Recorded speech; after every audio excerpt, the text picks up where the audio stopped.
Haryana news देख रहे हैं आप और मैं हूं आपके साथ ज्योति सांगवान। देश भर में लोकसभा को लेकर चुनावी महामुकाबला जारी है। हरियाणा में चुनावी प्रचार अंतिम दौर में है। सभी दल सभी नेता जनता के बीच जा रहे हैं। सभी के अपने अपने जीत के दावे हैं। चुनावी समर में खास बातचीत करने के लिए खास मेहमान जो हमारे साथ हैं वो हरियाणा की सियासत का युवा चेहरा हैं। ताऊ देवीलाल की चौथी पीढ़ी से आते हैं। लोकसभा चुनाव से सक्रिय राजनीति की शुरुआत की और इनके चाहने वालों ने, इनके समर्थकों ने इन्हें सीएम के तौर पर प्रोजेक्ट करने का प्रयास किया। आया सीएम आया कि खूब नारे लगे। उसके बाद डिप्टी सीएम ये बनते हैं। अब कुछ दिन पहले ही जो राजनीतिक घटनाक्रम हमने देखा उसके बाद ये पूर्व डिप्टी सीएम हो गए हैं, उचाना से विधायक हैं। जी हाँ, दुष्यंत चौटाला जी हमारे साथ हैं। बहुत स्वागत है सर आपका हरियाणा न्यूज़ पर। दुष्यंत जी, शुरुआत इसी बात से करते हैं। पिछले इलेक्शन में जब हम बात कर रहे थे, आपने पार्टी का गठन किया, लोकसभा में आपने खुद चुनाव लड़ा, उसके बाद बहुत सारी चीज़ें हुई। आप विधायक बने, बीजेपी के साथ सरकार बनी, डिप्टी सीएम बने, लेकिन रातों रात ऐसा क्या हुआ कि बहुत बड़ा बदलाव कि डिप्टी सीएम नहीं रहे दुष्यंत चौटाला, या बीजेपी से राहें अलग हो गई, गठबंधन टूट गया? राजनीतिक तौर पर कोई भी अलायंस है वो कोई एक साल की मेहनत से अलग नहीं होता। उस पर फैसले लिए जाते हैं और जब सहमतियाँ नहीं बनती तो रातों रात ही अलग होते हैं। चाहे वो वीपी सिंह जी को हटाने की बात हो, चंद्रशेखर जी को बनाने की बात हो, चाहे वो देवगौड़ा जी की बात हो, अटल जी की बनाने की बात हो। मैं एक चीज़ समझा हूँ, जाना हूँ कि पीछे इस सफ़र के अंदर 4.5 साल जो हमने काम किया है, आज उसके ऊपर हम कॉम्प्रोमाइज़ कर भी पार्टी नहीं चला सकते और पार्टी की विचारधारा को कमज़ोर भी नहीं होने देते। इसलिए दोनों पार्टियों ने निर्णय लिया कि लोकसभा के अंदर नंबर्स की सहमति नहीं बनी अलग अलग चलने का, और दोनों अलग अलग चल रही है। आज हम भी 10 लोकसभा लड़ रहे हैं, बीजेपी भी 10 लोकसभा लड़ रही है। तो ये गठबंधन इसलिए टूटा क्योंकि आप लोगों को सीटें नहीं मिल पाई, सीट शेयरिंग पर बात नहीं बनी, जनता के किसी मुद्दे को लेकर या जनता के हित में गठबंधन नहीं टूटा है? हमने बीजेपी के आगे, उनके राष्ट्रीय नेताओं के आगे मैंने स्वयं रखा। जब डॉक्टर अजय सिंह चौटाला जी ने मेरे को आदेश दिए कि हम एक भी लोकसभा नहीं लड़ते, आप 5100 रुपये बुढ़ापा पेंशन कर दीजिए, उसमें असहमति थी, तो फिर हम अपने रास्ते, वो अपने रास्ते। 5100 के मुद्दे पर बात नहीं बन पाई, लेकिन ये तो पूर्व मुख्यमंत्री मनोहर लाल पहले ही कह चुके थे 5100 नहीं किए जाएंगे। उस वक्त तो बात नहीं बिगड़ी थी। हरियाणा न्यूज़ के कॉन्क्लेव में कहा था कि हमने 5100 का वादा नहीं किया है। हरियाणा न्यूज़ के कॉन्क्लेव में मनोहर लाल जी ने क्या कहा था, ये भारतीय जनता पार्टी का फैसला नहीं होता। आप भारतीय जनता पार्टी के किसी नेताओं से पूछो, उनके जो फैसला होता है उनका पार्लियामेंट्री बोर्ड करता है। पार्लियामेंट्री बोर्ड के कई सदस्य जिनने मेरे साथ चर्चा करी थी, उनने इस पे सहमति नहीं दिखाई। मेरे लिए तो अंतिम आंसर वही है ना। मनोहर लाल जी ने मेरे साथ अलायंस के लिए चर्चा करी थी, मेरे साथ अलायंस के लिए चर्चा करी थी उस समय के राष्ट्रीय अध्यक्ष जो अब गृह मंत्री अमित शाह जी ने करी। उसके बाद अलायंस कैसे चला है वो आज के राष्ट्रीय अध्यक्ष जानते हैं। आपने कहा था रोहतक ऑफर की गई थी आपको। मैंने मनोहर लाल से पूछा, पूर्व मुख्यमंत्री कह रहे हैं उन्हें इस तरह की कोई जानकारी नहीं कि आपको रोहतक का प्रस्ताव दिया गया हो। मैं इसलिए तो कह रहा हूँ, जो पार्लियामेंट्री बोर्ड के सदस्य नॉलेज रखते हैं शायद उस लेवल पर चर्चा भी नहीं होती होगी। उनको तो शायद ये भी नहीं पता होगा कि किस समय मैं अमित शाह जी से मिल के आया था और क्या चर्चा हुई थी, और उनको मुख्यमंत्री बनाने का जो प्रस्ताव रखा गया था उसमें कौन कौन इन्वॉल्व थे। तो जो हमारे ही चर्चाएं हुई है, मुझे लगता है वो हम अपने लेवल पर रखें, जो उनके लेवल की चर्चा है वो अपने लेवल पर रखें। आप जो रोहतक वाली बात कहते हैं उस पर कांग्रेस इसे इस तरह से पेश करती है कि रोहतक से जेजेपी या दुष्यंत डर गए रोहतक आने से। आप चिंता मत करो, रविंदर सांगवान आज भी रोहतक लड़ रहा है और मजबूती के साथ लड़ रहा है। आज सुबह ही मैं बैठक लेके आया हूँ और आप नतीजा देखना कि कितनी ताकत के साथ उस युवा साथी ने चुनाव लड़ा भी है और वोट शेयर लिया है। आप जब सरकार में थे, डिप्टी सीएम में थे, तब आपके विभागों को लेकर, कथित घोटालों को लेकर बातें होती थी। अब सीएम सैनी साहब कहते हैं अगर कोई शिकायत लिखित में आती है तो जाँच करवाएंगे। ज्योति जी, मेरे शायद आप तीसरी बार इंटरव्यू कर रहे हैं इस सरकार और सरकार के दौर में, जब से मैं MLA उचाना बना हूँ। क्या किसी में एक इंटरव्यू में भी मैंने कहा है कि इंक्वायरी ना हो? मैं तो पहले दिन का कह रहा हूँ, कोई कमी पेशी है उजागर करो ना। विपक्ष को भी कहता आया हूँ, फ्लोर ऑफ द हाउस जितनी बार स्कैम वर्ड यूज़ हुआ, क्या दुष्यंत ने एक बार भी हाउस में ये मना किया कि इस पर चर्चा ना हो? हमेशा मैंने कहा है चर्चा हो फैक्ट्स के साथ। क्योंकि सरकार का हिस्सा नहीं, अब डर लगता है जब जांच की, इन्वेस्टिगेशन की बात हो। डर है? किस चीज़ का डर है? कोई चोरी करी है? तो पार्टी इस वक्त संकट में तो है, संघर्ष तो है, विधायक भी आपके खिलाफ बोल रहे हैं, पार्टी से अलग चल रहे हैं। ज्योति जी, संघर्ष मुझे लगता है चौधरी देवीलाल जी के जीवन से आज तक हमने सीखा है। और 1982 के अंदर जब नंबर्स लेके चौधरी देवीलाल जी गवर्नर के पास गए, भजनलाल जी को शपथ दिलाई दी, और वो जैसे जैसे आए नंबर्स गिरे। 1992 के नंबर्स की आप क्यों नहीं बात करते हो कि किस तरीके से चौटाला साहब मुख्यमंत्री थे, सरकार बदली, भजनलाल जी मुख्यमंत्री बने, और उस समय नंबर्स क्या थे? ये तो हमारा तो 5 साल का पार्टी का सफ़र है। 5 साल में नए लोग हमने लिए भी, और उन लोगों में से कई लोग हमें छोड़ के भी गए। उसमें से कई विधायक भी बने, कई विधायक नहीं बन पाए। आज जो लोग जा रहे हैं, क्या आप उनके माइक लगा के कभी पूछ सकती हैं? जैसे जोगीराम जी हैं, जोगीराम जी आज बीजेपी का समर्थन कर रहे हैं, आप इसके विरुद्ध हम स्पीकर के पास गए। क्या आप उनसे पूछ सकती है कि किसान आंदोलन के दौरान जननायक जनता पार्टी ने हाउसिंग बोर्ड का उनको चेयरमैन नियुक्त किया, और वो जाके इस्तीफा दे के आए कि मैं किसानों के साथ हूँ। आज किसान जब बीजेपी और हमारा विरोध कर रहे हैं, तो वो बीजेपी के पास जाकर कैसे बैठ गए? क्या ये चीज़ कहनी विरोध करे? अगर आपके अंदर हिम्मत है, वो मादा है, वो जान शक्ति है कि आप पार्टी का विरोध भी करो, फिर पार्टी का सिंबल पे जीत के आए हो, 4 महीने की तनख्वाह का क्यों इंतजार कर रहे हो? जाओ स्पीकर को इस्तीफा। हम अपने दम पर बने हैं, हम अपने दम पर बने हैं। अगर अपने दम पर बने हैं तो इनको बोलो कि 5 महीने बाद चुनाव है, और 5 महीने बाद पूरा दमखम दिखाओ, इंडिपेंडेंट लड़के दिखाओ ना। क्यों पॉलिटिकल पार्टियों के पल्लू पकड़ के बैठे? दूसरी पार्टियों में जा रहे हैं। रामनिवास सुरजाखेड़ा की बात करें, वो तो पहले भी खिलाफ बोलते थे आपके। जोगीराम सिंह भी बीजेपी को समर्थन दे रहे हैं। वहाँ से जहाँ से आपकी मदर फाइट कर रही हैं, वहाँ विरोधी दल के उम्मीदवार को समर्थन दे रहे हैं। आज देवेंद्र बबली की ओर से भी इशारा कर दिया गया कि वो कांग्रेस को साथ देने वाले हैं। दादा गौतम किस तरह की बातें कहते थे वो हमने सदन में खूब सुना भी है। ईश्वर सिंह के बेटे कांग्रेस में जा चुके हैं। आपको सबका पता है। मैं आपसे ये पूछता हूँ, क्या बीजेपी ने ये दौर नहीं देखा?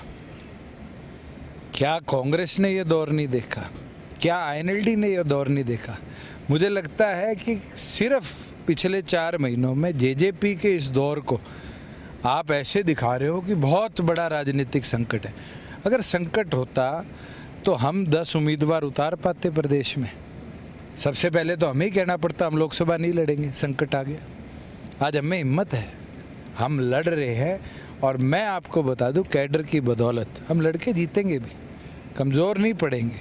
समय ज़रूर विपरीत आ सकता है। वो एक कहावत है ना, एक चींटी दीवार चढ़ती है, गिरती है, चढ़ती है, गिरती है, फिर भी 100वीं बार जाके तो कामयाब होती है। लेकिन आप लोग फटाफट सत्ता की सीढ़ी, सत्ता की दीवार चढ़े भी, और ग्राफ बहुत जल्दी डाउन आया। जब आप ये कहते हैं बीजेपी की बात क्यों नहीं होते? बीजेपी का ग्राफ ऊपर गया है। 2014 में पहली बार ऐतिहासिक प्रदर्शन था, 2019 में भी ऐतिहासिक था, 10 की 10 सीटें जीतना। आपकी पार्टी जितना जल्दी बनी, दुष्यंत जी मैं सवाल पूरा करती हूँ, उतना जल्दी आप लोग सत्ता के साझेदार बने, लेकिन उसका परिणाम क्या है? कहीं ना कहीं विरोध का सामना तो लोगों का करना पड़ रहा है, विधायक भी सामने कर रहे हैं। भारतीय जनता पार्टी का इतिहास हरियाणा का उठा लो, आप नंबर्स तो देखो ना। बंसीलाल जी के साथ कितने विधायक थे इनके? चौटाला साहब के साथ आए, कितने आए? और फिर उसके बाद बीजेपी अपने दम पर 90 लड़ी, कितने रह गए? 3 रह गए थे। आप बीजेपी का 14-19 का इतिहास बता रहे हो, पिछला इतिहास भी तो गिनवाओ। आप कांग्रेस का इतिहास दिखाओ ना। बंसीलाल जी चौटाला साहब लीडर ऑफ अपोजिशन थे, बंसीलाल जी मुख्यमंत्री थे, कांग्रेस कहाँ थी? ये समय का हेर फेर है। इस समय के हेर फेर में कौन बलवान होता है, कौन कमज़ोर होता है, मैं तो आपको उदाहरण दे देता हूँ। कांग्रेस सरकार में होम मिनिस्टर गोपाल कांडा थे, और बीजेपी की समर्थन में आज बैठे हैं। उनसे क्यों नहीं कोई सवाल पूछता? उनका इंटरव्यू करते हैं, उनसे भी सवाल पूछते हैं, लेकिन अभी आप काम कर रहे हैं तो हम आपसे ही सवाल कर रहे हैं। दुष्यंत जी देखिए, अंतर तो है। लोगों ने, मैं शुरुआत में इंट्रो में मैंने जो कहा, आया आया सीएम आया के नारे लगे, उसके बाद आप डिप्टी सीएम भी बन जाते हैं, बहुत फटाफट सब कुछ हो जाता है। उसके बाद आप विधायक हैं, अपनी इच्छा से या जनता के किसी मुद्दे पर आपने बीजेपी को नहीं छोड़ा है, बल्कि बीजेपी ने आपको छोड़ा। इस बात को लेकर सवाल है। बिल्कुल नहीं, दोनों ने मिलकर एक दूसरे से अलग चलने का निर्णय लिया। कौन सा मेरे को आपने कभी कहीं बैठे देखा है, रोते हुए देखा है कि आए मेरे को छोड़ गई? अभी जो वर्तमान परिस्थितियां हैं उसमें कई जगह पर आपको भी विरोध का सामना करना पड़ रहा है। अजय चौटाला को भी, दिग्विजय चौटाला को भी, नैना चौटाला को भी। और दुष्यंत जी, सबसे बड़ी बात यह है, उन जगहों पर जहां आप बहुत मजबूत रहे हैं, आपकी पार्टी बहुत मजबूत रही है, कैसे देख रहे हैं इस विरोध को? अपने हैं और अपने ही विरोध कर रहे हैं, और मुझे इस चीज़ की पीड़ा नहीं है। मुझे ज़रूर इस चीज़ की पीड़ा है जो घटनाक्रम उचाना में हुआ, कि वहाँ पर हमारे महिला प्रधान के कपड़े तक को खींचा गया, फाड़ा गया, उनके दुपट्टे छीने गए।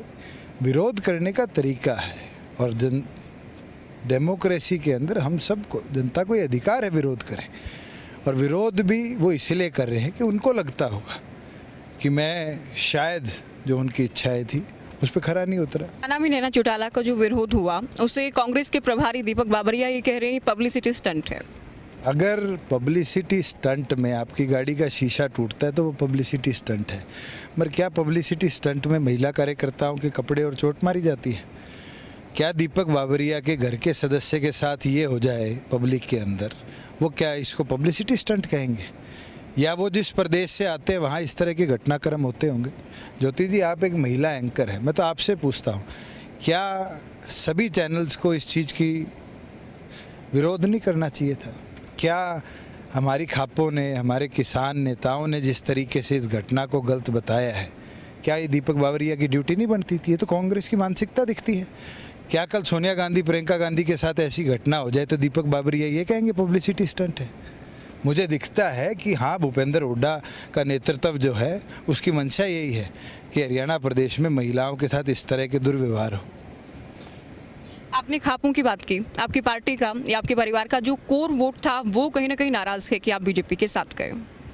ज्योति जी, वोट बैंक नाराज है नहीं है आज आप कैसे डिसाइड कर सकते हैं?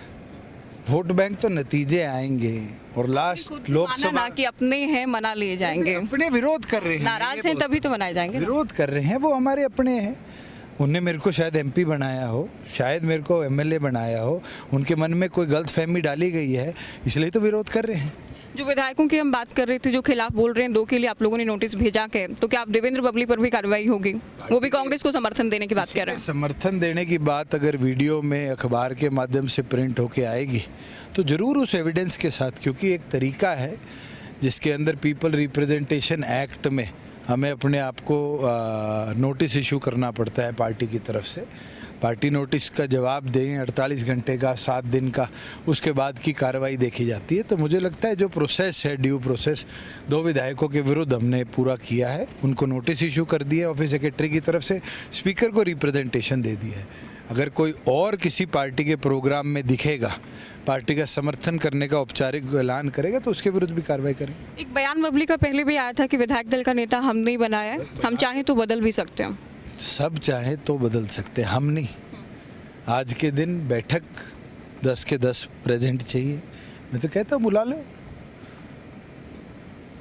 पार्टी संगठन ये विचार करके बनाता है, केवल मात्र 10 विधायक नहीं तय करते। पार्टी का संविधान भी उनको पढ़ना चाहिए। आप विधायकों के साथ होने की बात करते हैं तब जबकि सरकार गिराने की आप कहते हैं हुड्डा साहब को, लेकिन विधायक तो साथ नहीं है दुष्यंत जी। पार्टी का विप तो साथ है। पार्टी के सिंबल पे जो जीत के आता है पीपल रिप्रेजेंटेशन एक्ट के तहत, उसको पार्टी के विप को फॉलो करना पड़ेगा और उसके तहत ही हम आगे की कार्रवाई करें। आपके विधायक ये कह रहे हैं विप से डरने वाले नहीं हैं। मैं तो कह रहा हूँ मत डरो भैया, जिसके साथ तुमने देना है जनता को अपना रूप जल्दी दिखाओ, जनता भी समझेगी और जनता फिर कार्रवाई भी करेगी। कांग्रेस ये कहती है आप लोगों पर यकीन नहीं करते हैं वो, जब अल्पमत की बात होती है या बीजेपी सरकार के सामने संकट लाने की बात होती है। देखो, कांग्रेस और बीजेपी तो मिले हुए हैं। अगर leader of opposition press conference के लिए चंडीगढ़ जा सकते हैं तो हम इनको मिलने क्यों नहीं गए? और दूसरी ओर पर हमने तो पत्र लिखकर महामहिम को स्पष्ट कह दिया है कि फ्लोर टेस्ट होना चाहिए। महामहिम से निवेदन है कि अगर नई सरकार अल्पमत में है तो फिर प्रदेश के अंदर राष्ट्रपति शासन लगाया जाए और शासन लगाकर इलेक्शन कमीशन से निवेदन किया जाए कि दोबारा चुनाव प्रदेश में हो। अभय चौटाला ये कह रहे हैं आप लोग कहते थे एक थी इनेलो होने वाला है, ये आप लोगों के साथ हो गया। मैं तो आज कहता हूँ आप रुक जाओ, लोकसभा का खुद चुनाव लड़ रहे हैं। मैं ऑन रिकॉर्ड कहता हूँ 1 लाख वोट नहीं लेते, और उसके बाद वो इनेलो को बचा पाएंगे नहीं बचा पाएंगे विधानसभा में देख लेंगे। कांग्रेस जेजेपी को वोट काटो कह रहे हो।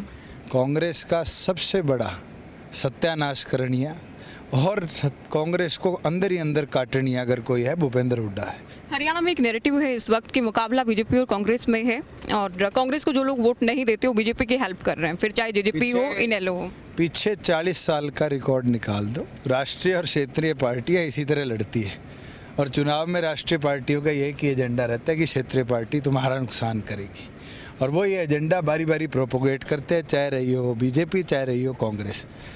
और रीजनल पार्टीज़ का जब जब ग्रोथ हुई है, जब राष्ट्रीय पार्टियों की इस तरह की घबराहट देखने को मिली है। आपको कभी लगता है कि आप बहुत जल्दबाजी कर गए सत्ता में आने के लिए?